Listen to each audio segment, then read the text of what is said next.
And she was alone here with the baby, expecting any moment the marauders to come here and set this place ablaze. And you can just imagine her mental condition. Soon after that, she went to India. You can't blame her. You know, this must have been a terribly traumatic experience for her. Now, what is your position? Are you thinking of going to India? And I just can't think of any other country as my country other than this country. But my wife says, think of her. What is her future in this country? Can we live here? Can we make a life here? She's asking, and I'm unable to find an answer to that. So your daughter is in India with your wife? Yes, it's going to be a divided family for some time. But I know you are safe, I suppose, in your area. My family came back to, all of them came back to Trinco, and they are at home now. Yeah. I do not know what to do with my sons, you see. But my sons are young. In the eyes of the government, every Tamil youth is a potential tiger. Yeah. You see, we can't tolerate this situation where our own children are being persecuted. Right. In our own land. And I know, I'm sorry to tell you, because you have lost your very young son. My son, while he was driving from the airport, was stopped by some Sinhalese and asked, give us some petrol to burn the Tamils, mistaking him for a Sinhalese youth. He spoke to them in Sinhala and just managed to escape, although he did not give them any petrol, you see.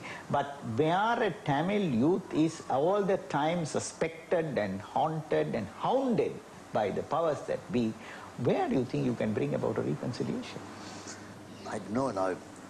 In the case of my son who was killed, nobody could suspect that he was a terrorist or anything. So because he had come back from Germany, he was doing a temporary job here. He was due to fly to Jordan the following week. He was waiting for his visa. Exactly. You see, it's a case of indiscriminate killing. Yes, exactly. And I am afraid that this situation might recur. Because it has been going, it has been a recurrent feature since 1956.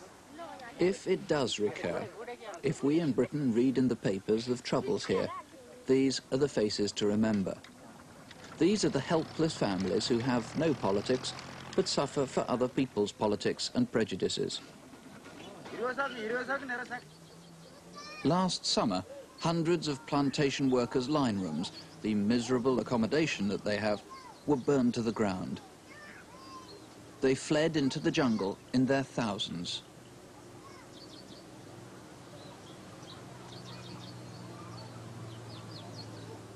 Why should the Sinhala men go about burning the plantation and the line rooms? Did they ask for separate state? For example, people like me have openly advocated against separate state because we wanted integrated, united Ceylon. That is where we feel that we have our safety. Even now, tomorrow, let us assume that there is a separate state. Where do we go? Where do you think 1 million plantation people will go? We can neither go to India nor go to the new state if it is to be formed. You need to travel to the far north of the island to understand the problem of Sivas people. Hello, can I have a ticket to Jaffna, please? The journey isn't always easy. This train is one of the first in months to run between the capital, Colombo, and the northern town of Jaffna. Often when there's violence, the transport links are cut. Siva was at one time headmaster of the technical college up in Jaffna.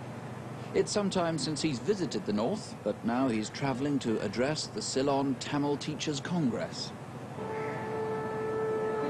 Prabha is an old friend of Siva's family, a schoolmate and a solicitor to his late son.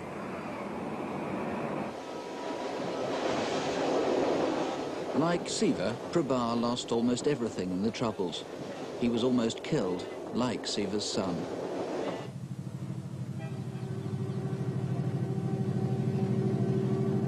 Jaffna is linked to the rest of the island by a narrow isthmus known as Elephant Pass.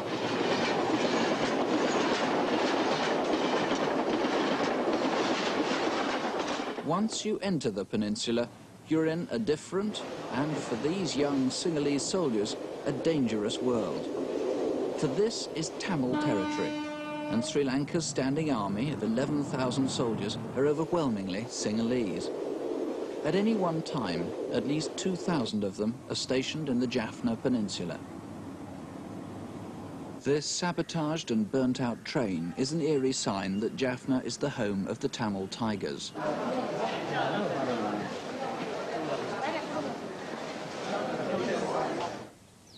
Prabha's father, Nathan, was once a soldier when the army of Ceylon represented Tamils as much as Sinhalese. Though his family were burnt out by rioters, he's still very understanding of his Sinhalese compatriots. The Tamil people were in the majority. I think we would have treated the Sinhalese people in the same way or even shabbily. I wouldn't blame the Sinhalese people. Even now I'm living in the midst of the Sinhalese people and working among them. I wouldn't blame the Sinhalese people for the action of a handful or a group of Sinhalese hooligans who have done the damage for the Tamil people. At the same time, the Sinhalese also cannot put the blame on the Tamil people for a handful of the action of the terrorists. Up to that fateful day, 25th of July 1983, was the day where the riots broke out. I did not have any feeling of being a Tamil or being a minority because I never thought that way. I always thought that I was a Sri Lankan and I'm entitled to all the privileges as the other members of the community. And I really didn't feel it at all. I think the emigration is the answer, as much as possible. You see, the Tamils must emigrate.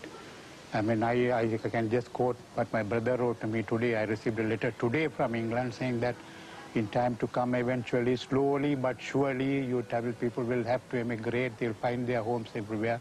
And the people who will live in Jaffna will live like as if though they were living in a ghetto. We are Sri Lankans. This is my native land. And the government should not expect either me or my children to get out of this country. We have as much right to stay here as any Sinhalese brethren of ours. But as things are at the moment, the future seems bleak.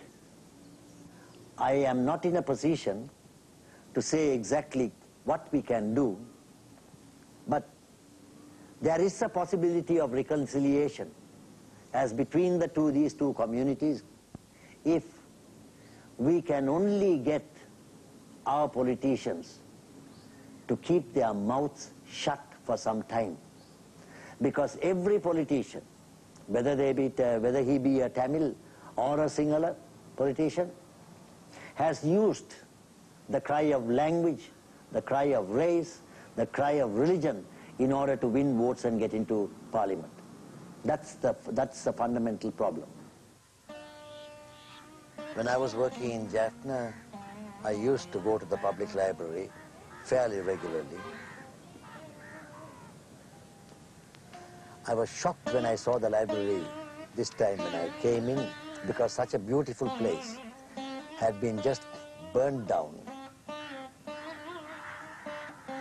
I am shocked that an incredible piece of vandalism has been perpetrated, supposedly by the members of the Ceylon, Sri Lanka army. They poured in petrol, smashed up all the furniture, made a bonfire of it. And it's a tremendous loss to the Tamil community.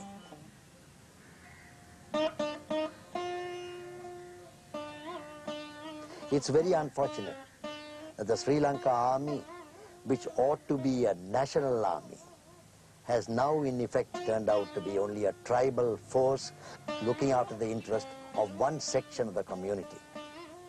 In Ireland, where the IRA does things against the British government, politicians have been killed. They went to the extent of even blasting Lord Louis Mountbatten to bits. But the British army did not go in and shoot innocent men, women and children. Now that has happened here in Sri Lanka.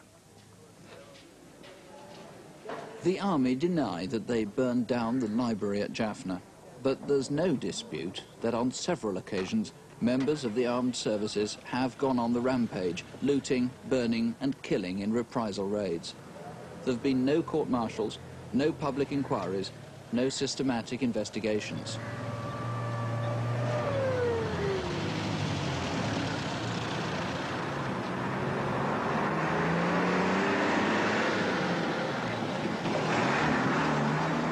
Separated from the local people by language, culture and religion, the army is largely confined to barracks on the outskirts of the city. When they do venture into Jaffna, they move in convoys. Most of the citizens regard them as an army of occupation, and the soldiers now behave like one. They can do so virtually with impunity. They're backed up by laws that are draconian by any standards in the world. If they wish, they can dispose of bodies without questions being asked. The official line, of course, is that the terrorists must be contained because they terrorized the local Tamils. They don't want terrorists here. They feel the normal function cannot happen. The children cannot go to school.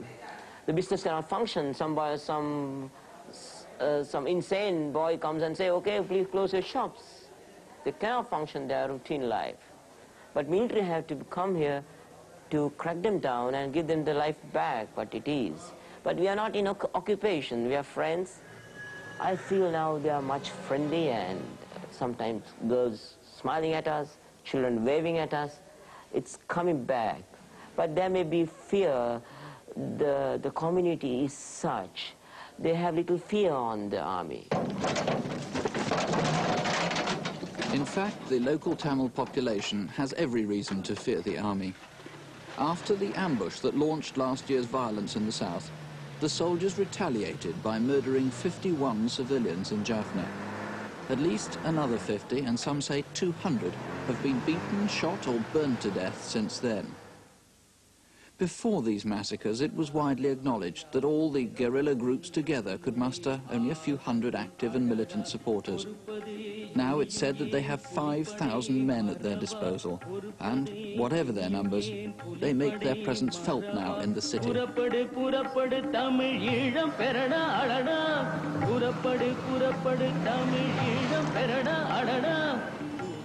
One of the things that struck me most when I walked around the town of Jaffna was the number of posters on the walls, all handwritten or hand-painted, supposedly put out by the Tiger movement.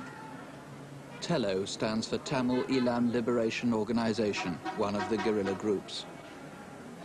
The Tiger movement are not free to express their ideas through publications or periodicals, and therefore they resort to this poster campaign. It's very unfortunate that the press in Sri Lanka is one-sided. Newspapers express only the government point of view. The Tigers have been called terrorists. Well, it depends upon the point of view. What they call terrorism is a reaction to terrorism of the government. The humiliation upon humiliation heaped upon the Tamils. You can't blame the youth. If they rise up against it, how long do you expect the Tamil population to grin and bear it? Both the Tamils and the Sinhalese are going to suffer if we are going to continue in this trend. And the sooner the Sinhalese realize that is better, because I say Sinhalese because they have the power. They are the majority. They have the power to change. So the sooner our majority brethren, the Sinhalese, the progressive thinkers among them, our friends who gave us refuge and shelter, many more of them multiply in this country and begin to feel, whether terrorist or otherwise, Tamil is a citizen of this country. Tamil is our brother, and we should live with the Tamils until they realize that. And we should live with the Tamils on equal terms. The moment our majority community realize that, I think then we have a future.